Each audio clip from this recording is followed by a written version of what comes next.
Hey everybody, my name is Ben Shaw. I am the Modern Worship Director and the Director of Media at First United Methodist Church in Murfreesboro, Tennessee. Hope that you all are hanging in there in this craziness that's happening right now. Sorry for the NPR voice. I am at home, working from home, as you can see by the kids' toys and other random stuff in our bonus room. That's where I've set up my home office. And so, I know a lot of y'all are dealing with the same stuff, and I think everything's changing so quickly right now. We're here, we are in a safer at home order. I know a lot of y'all are dealing with even more strict requirements or requests, to keep everybody safe, which, we are totally for. I think that anything we can do to help take care of our neighbors and be examples of Christ in this world by making sure that we're thinking of others with our actions is very important. And so we opted to go to online worship 3 weeks ago. The first week we threw something together really quickly. The second week I brought in our worship team to the church and had a multi-camera shoot and did all that. And then after that, the next day, after some discussion with some other of our staff members, I decided that I didn't even feel comfortable bringing people together in that scenario anymore. I just couldn't handle the thought of somebody getting sick because we decided to come together. And so that was our decision. But I didn't want to just do a scaled down version of worship as far as our worship portions and music. And so I came up with a way that we could do a virtual band. And so that's what I'm going to show you guys, how I put this together. And first thing I'm going to do before I go over to the screen recording, with all the gear and craziness at home, I'm kind of having to put this tutorial thing together really quickly. So we'll just do the introduction with the video here, and then I'll switch over to the screen recording, and y'all can see that from then on. The gear that we used for our remote sessions, I'll just go through each place. John Potts is my music director, and he is played guitar and drums on the video. I know a lot of y'all have seen it, and if you haven't, I'll link to it in the description of this, just in case you're stumbling upon this and don't know what we're talking about.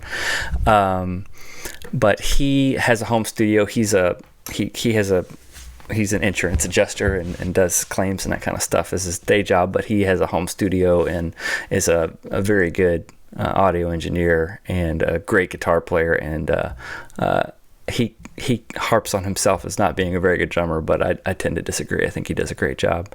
And so he had the gear at home to be able to video himself and record the drums and guitar parts at his house. So he used all of his home gear. I don't know exactly what he recorded into. I know for his audio interface, because he didn't have enough channels, he used a Behringer X-Air 18 so that he could mic all of the drums the way he wanted to, but I think he just used his regular audio interface for everything else, and I'm not sure what that is. He shot the video on an iPhone 10 at 1080p, 30 frames per second. Keys and vocals, Nancy Rourke is my vocal director, and she was set up with a keys rig using an M-Audio 61 keyboard controller, playing her main stage patches in Logic, and so we were able to just bring those straight into Logic. And so she actually recorded her keys and then went back, and when she did her vocals, that's when she filmed herself. And so she wasn't actually even playing live on those recordings with the keys. She was just playing along to what she had already done. In fact, John did that for his guitar parts as well, and I did it for the bass and electric guitar parts. Practically, it just made more sense so that we weren't trying to, each person spending, a whole day trying to record these and nail it and get the video. It just practically didn't make a lot of sense. Now, that being said, I tried not to spend a lot of time on the actual recording because I wanted it to kind of feel live. I didn't want it to feel like, we had tried to get everything perfect. So basically, I only went back and punched in and fixed any egregious errors on my part, and the same thing with everybody else. So anyway, Nancy was using a MacBook Pro with a Focusrite Solo audio interface and a Sennheiser microphone. I forget which one. I think it was the E890. She used that setup for hers, and then she shot her video on an iPhone 11.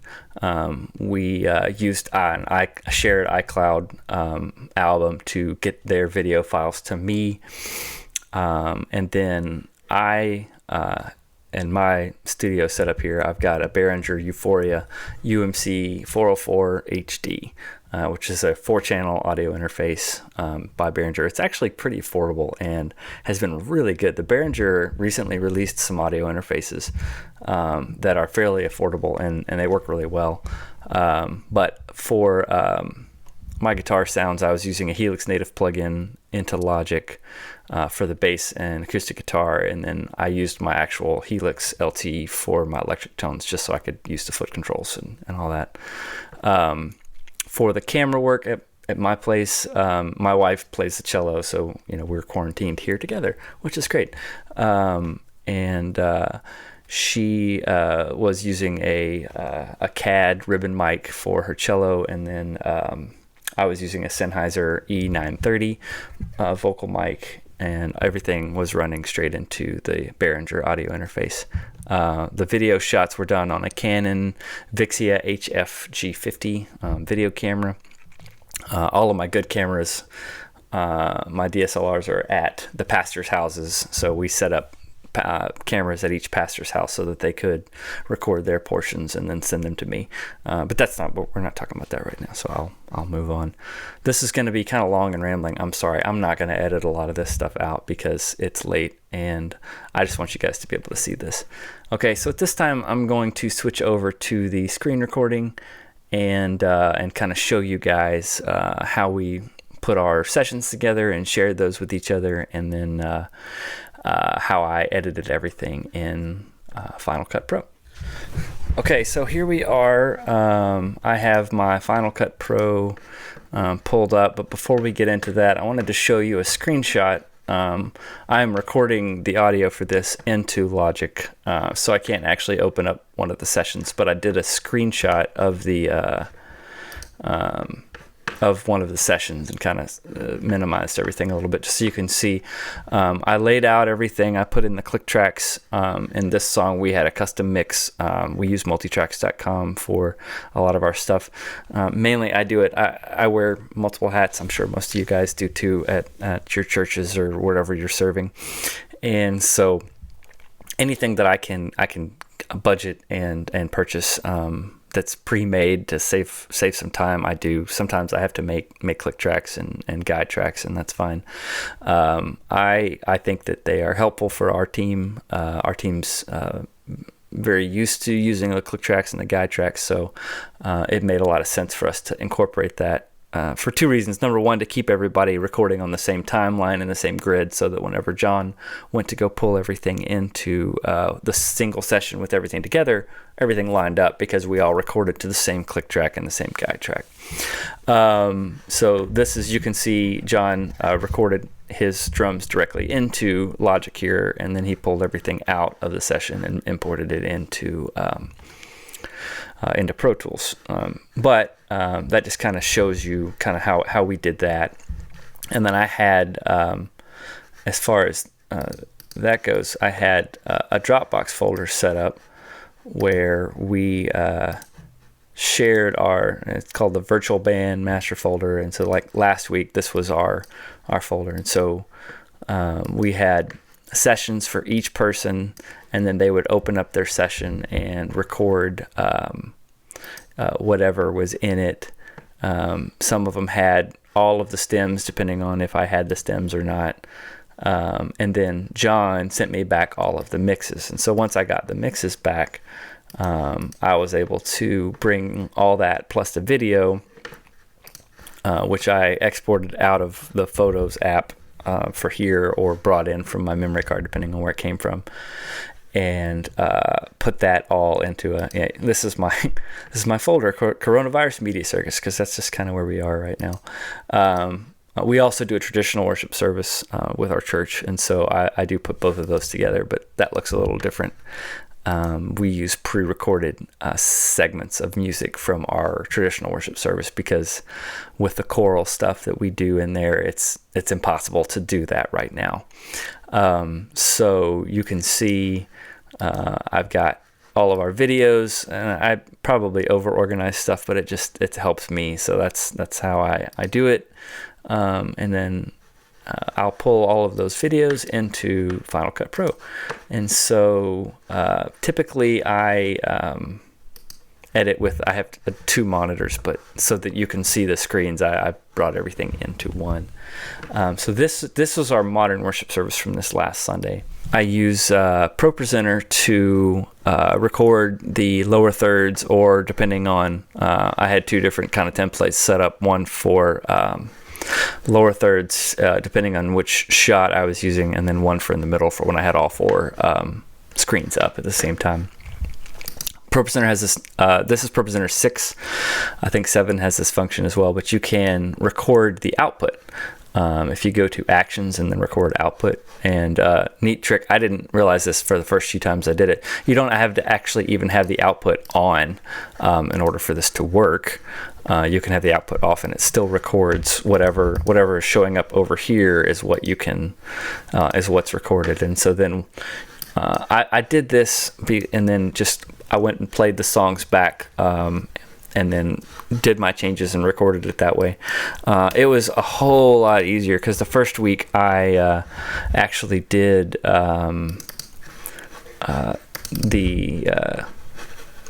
you can see this craziness right here. I did individual slides. I exported them as PNGs and then overlaid them this way. And while that worked, it was very cumbersome, and it took forever. And so this way, it only took 1 cycle through the song in order to record the outputs for that. Now, as you can see, these look like single video files right here, but in fact, what I've done is I have created a second mix of each one that has all of the stacked stuff. So anyways, I'm getting ahead of myself here. Let me back up. So for a song, we've got let me see here, all of the video files that I bring in. Make those a little smaller here so we can see everything. So this was one of the songs, and let me go and actually pull up this one, because it's got all of the video files. And so if you look here, what I did was I actually created a compound clip, and so if we go inside of that, you can see that I have stacked a whole bunch of multicam clips together to be able to edit this. And so at the beginning of the song, it was just a 1 shot, and whichever layer is on top is what shows up here. So if I was to hide that layer, then you would see whatever's just randomly underneath, and it's layer based, just like any if you're familiar with Photoshop or I don't use Premiere, but I know Premiere is layer based as well. I've looked at it before. I've never actually tried to edit with it, just because I started off editing in iMovie years ago, and so this platform was very familiar for me. So I picked this one whenever I purchased a professional editing software.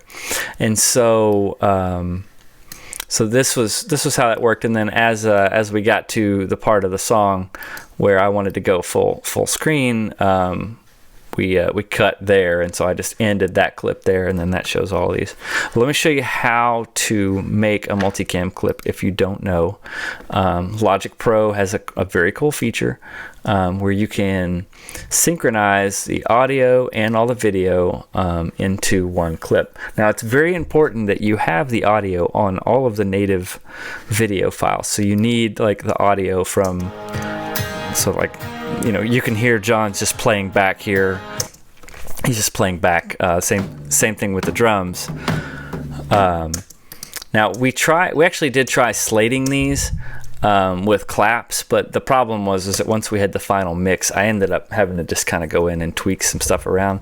But Final Cut does a pretty good job of when you can grab all of these different files, you hold Command and then click and grab it. You can create a multicam clip. And so what that does is, we'll just call this test clip. It looks for the audio. It looks at the audio files and looks for similarities in the waveforms and synchronizes them up. Excuse me. It's kind of hit or miss. Sometimes it works really well, and sometimes you really have to do some tweaking.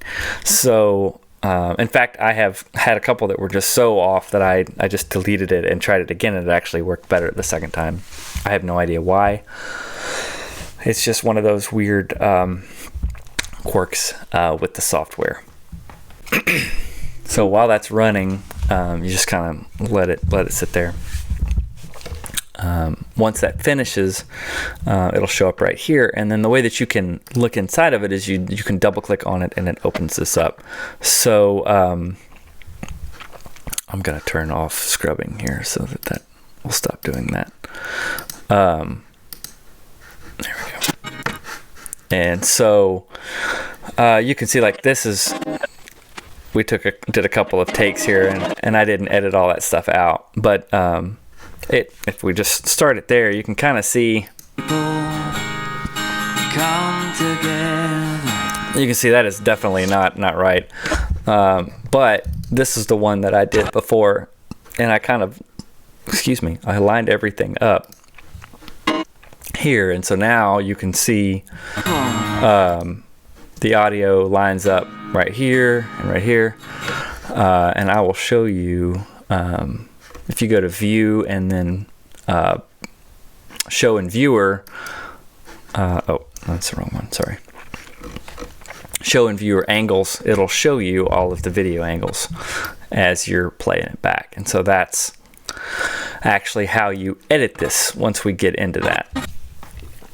And so you go back out of that, and then what you do is you go to your project, and so we have, since I've already done the clip, I'll create a new project here, and you open that up and you drag your clip into it, and so right now you just have one full screen multicam clip. The way that you can change your angles is by you select your audio here. You want to make sure you're at the very end of your file there. Select the audio, and then you click on that, and that allows you, wait, I did that wrong. That allows you to select your video, and you can see that the inputs are changing there. So that's how you can do that. Now,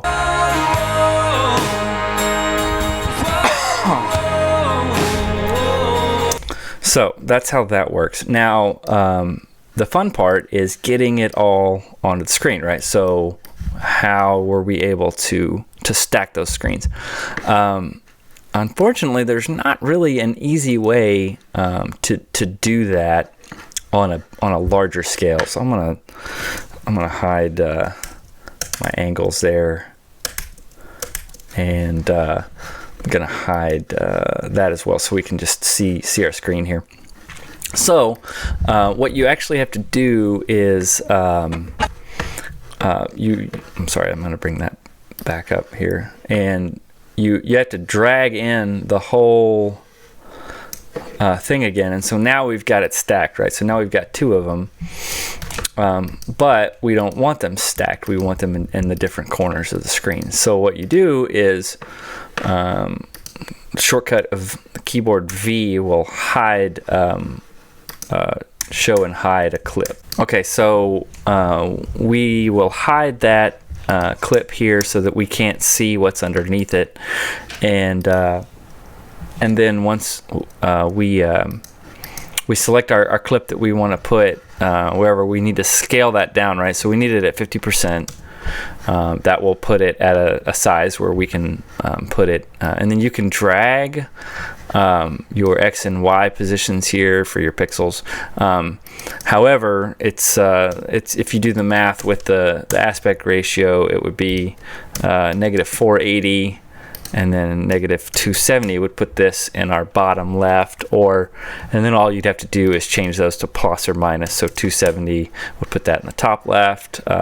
If you made that 480, that would put it in the top right. And so I actually made presets here to make this a little bit smoother as far as effects. You can actually save effects preset by clicking this button right here. And so I did that already. So I wanted this shot in the top left. We'll activate this shot. And another way that you can change your video angle is if you actually you right click and go to active video angle. And then I wanted that on Nancy. And so as you can see, it's taken over the screen, right? Because it's on top of it. So we want that on the top right. So we would drop that one in there. And then you can actually, if you hit Option and click, it will copy and paste, and then click and drag. It will create a new one as well. And so then obviously that one is in the same exact spot, right? So we want to put that one in the bottom right, and then change that active video angle to let's say base, and then we will do the bottom left. Here we go. For that, and so we've got, oh yeah, I gotta do bottom right. So there we go. So now we've got all of our four. We'll put that one on the drums, and oh yes, that's another thing that's a little tricky. As you can see, you have to do it for each for video angle. I'm actually glad I looked at that. I forgot about that. So you have to do, if this is our bottom right, we want on the top, you have to go and select each one if you're going to be cutting. I don't cut my top right and my top left at all, because it's the vocalist and I want them on the screen the whole time. I could have gotten creative and moved stuff around, but I just didn't want to do that. So once you do all that, it's going to look like this. And then I'm not, like I said, I've already done all this. I don't really want to go through all of that at the moment. But once you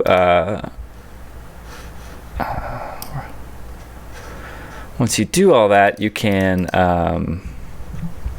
see how I've got it stacked here. So this is the one that I had already done. I've got it stacked like this, and then once we go to the full 4 screens, that's how it works. Now here's where it gets tricky. So I created this 5th layer is the one that I wanted on the top that goes full screen. I sure hope all this is making sense, because like I said, it's late and I'm tired. I probably am leaving something out. So the next thing that you need to know how to do is actually select your clips.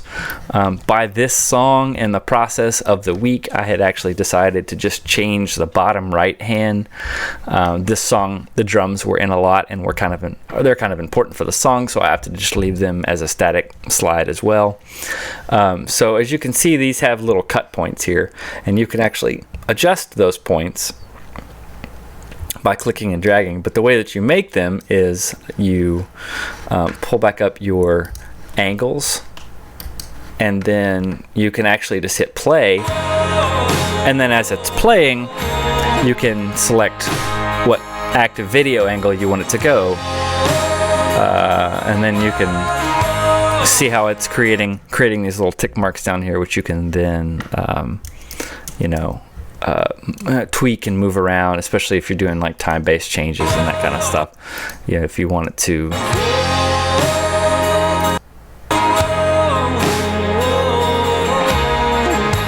kind of change on the downbeats there. That's how we did that. And then once I got everything the way that I wanted it as far as the video goes, one last thing to know about editing stacked multicam clips. will only allow you to edit whichever clip is on top. So for instance, let me go to Raise a Hallelujah, because on that one, I actually did some changes on both of the bottoms, and so you can see that both of those have edits on them. So what I had to do was, in order to edit this one, I had to move it to the top, because it will only show you what is on the top. So you can see those changes are there. It took me a little bit to figure this out, and so you can see that those changes are going back and forth. And so on this song, I kept my stuff on the bottom left and John's stuff on the bottom right. So I was just kind of making this up as I went along. I didn't really have a plan, other than that I wanted people to see that it was us playing the songs and not playing along with tracks. Not that there's anything wrong with that. That's just kind of how I wanted to do it for our stuff. Okay, so that's how I did this. I hope all this made sense. I know I kind of went over a lot of stuff really fast. Feel free to shoot me questions if you have one. Gotta be honest, I'm super slammed right now, just like everybody else. So I may not be able to answer it right away. But what I encourage you guys to do is to just be creative. Use what you can. If you can only, use an iPhone and record to that, if you can make it work for your situation, go for it. I think the thing that's the most important right now is that we use the gifts that God's given us, whatever they may be, to create some type of an engaging experience for our people online. This is a whole new world. We've all and not we've all, but a lot of people, this may be your first time live streaming. I've been in the live streaming environment for 4 or 5 years now, but this is a totally new ballgame. We're not doing live anymore. We're pre-recording everything and then premiering it on YouTube and Facebook. Everything's changing. Don't worry about what other people are doing. Don't try and recreate what other people are doing.